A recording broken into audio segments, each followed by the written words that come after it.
Hello, this is Jacqueline with Vibrational Energy Solutions, and today I'm honored to share with you a story from the journey of my life, a journey of love, a journey of loss, a journey of learning, and a journey of growth. And how does it get any better than that? And today what I'm sharing with you is in honor of Anna. In meeting Anna for the first time, you would have never guessed that she had stage 4 cancer. You would have never known that she was in extreme pain. And you would have never known that she was ready to leave her body. She was an amazing spark of life. She had so much love inside of her. And I was blessed to have an opportunity to get to know her a little bit. And it was by chance, very, very beautiful synchronicity, that I had recently met a new acquaintance, a new friend, and a fellow practitioner. And we started visiting about our journey. And I started sharing with her about the lessons that I've had on grief and of loss. And she started sharing with me a little bit about her journey and about how her work has brought her to know a strong sense of being what she calls a death doula. And if you've never heard of the term death doula, it's someone that helps someone else in the process of their passing. And like a new birth into the journey of life after we leave this world, after we've expended the usage of our bodies and it's time to move forward. And when she shared that with me, I've actually heard the term before, and people had said to me about that grief and loss seems to be one of my superpowers, and that I'm not afraid of going into the darkness because I always can see the light, and I can be the presence of love, be the space of love for people. And when she had mentioned that she had a friend that was getting ready to pass, she said, she tells me she's ready every day. And she just felt like she was a little too close to her. And so I said, if you'd like, feel free to pass my number along, because maybe I can be of assistance, because we shared similar holistic and energy work practices. And she said, you know what, I am going to pass your number along to Anna. And so I get a phone call very quickly. And Anna told me, she said, I don't think I had your number for more than 2 minutes before I picked up the phone and called you. And when I walked into the room, I felt like I had met a presence of a friend who, had I met her before, we would have been good friends. And it was an honor to share the time that I was able to share with her. And so this was just 2 weeks ago, and today I got a message from her family that she had passed. And I felt bad that I wasn't able to spend more time with her, because I had wanted to spend more time with her. But the way that it worked out, my uncle, who was also my godfather, had passed away. And so I had to travel back to Wisconsin, which was a blessing, because tonight I got to share time with my sisters and my brother and my dad, and we had a beautiful family dinner and time together. And those times are getting less and less. As you may know, I lost my mom last year, and a year and a half ago I lost my sister, and then we lost Sage, which is Gary's service animal. We lost my great auntie, Evelyn. I lost a dear friend, Arlene, and no. Time is precious. Life is now. And that time with my dad while I'm here is precious for me because he's 87. And each time I see him, he gets a little bit more frail. And it is precious. And so I wanted to share with you that the impact that Anna made on me in my life, in my heart, in that time that we shared together, that we've known each other, was so significant. And to understand that we all have that capacity to make an impact on one another, to connect with one another, and what a beautiful gift it is. And so I wanted to share this with you because sometimes we go through life and we feel like we're going through life alone, like no one gets us, no one understands. And so I'm going to take you back a little bit further. So 23 years ago, my son was 2 years old, and we were visiting my dear friend Bridget.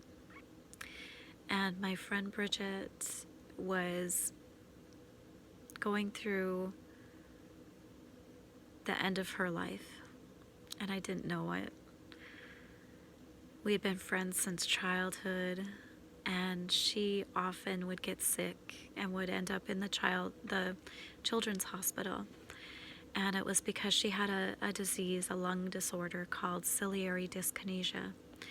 And what that is it's similar to cystic fibrosis, where the mucus in the lungs builds up and there's nowhere for it to go, because the little cilia, so these little hairs in the lungs, do this wave motion. And as they do that wave motion, they're clearing out the mucus and the gunk that gets stuck in the lungs. And that's how our lungs clean themselves, and so that we can continue to breathe with clear, strong breaths. And so when Bridget was, so it was like 23 years ago, that last visit, I had taken my son up to the children's hospital, and we went to go visit her. And I remember walking in the room, and I remember her sitting on her bed, and I remember asking her, Bridget, when are the doctors going to get you better? When are you going to get to come home? And I thought I was being encouraging, but instead she rolled over in her bed and she went to sleep, or pretended to go to sleep. And she didn't wake back up for us to visit anymore. And that was the last time I saw her. And it wasn't long after she had slipped into a coma and she passed away. So I bring this up to you today because it's funny, because when we went to her funeral, the priest or pastor had read an excerpt from her journal, and no one else recalls this. When I've inquired and asked other friends, in her journal, what I remember the priest reading was an excerpt that said how alone she felt, that no one understood that she was dying, and that she felt like she was all alone and there was no one there for her. And I remembered our visit, and I remembered how my thoughts and my words, that in my interesting point of view, I thought I was being encouraging by asking her, when are you going to get better? When are the doctors going to get you to go home? And that never happened. She got to go home, but she got to go to her heavenly home. And she's one of those beautiful angels that watches over us. But I held that in my heart for so long. It hurt. It hurt so bad to know that she was alone, not with anyone understanding. I know other friends who had went up to be with her before she passed. But to really understand that when she was still conscious and still in that state of knowing that she was getting ready to go, that she didn't feel like she had anybody to talk to. And so when I heard that Anna was ready to go, that's why I reached out and I said, give her my phone number. And I was honored. I was honored to spend over 3 hours with her and to get to know her, to hear her share, and to just let her say whatever she needed to say, and provided some energy work to help her create ease in her life and her passing. But I made sure to let her know that no doctor can put an expiration date on our life. We get to choose that.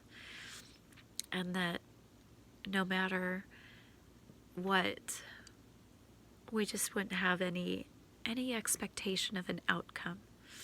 We would leave it in God's hands and let him take care of it. And if it's her time, then he'll take her. And hopefully she'll have more ease and some of the relief from the pain she was feeling. And that's what she got, which was a blessing. And I'm honored that I was able to share time with her.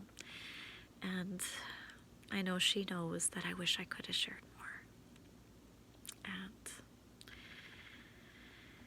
I just want to share that with you because I think it's so important for us to not feel like we're alone, especially if we're getting to the end of our life. Reach out and connect to someone. And it is such a beautiful blessing to be able to share that with a friend. So if someone is telling you that it is their time, that they're getting ready to transition,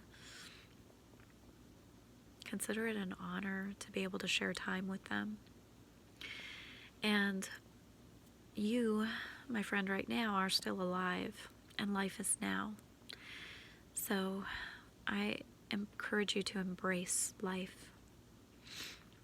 To know that the body that you're in, no matter what it looks like, no matter what it feels like, if you are still sucking air, as my brother likes to say, another friend says, you're on the right side of the dirt, then it's a blessing.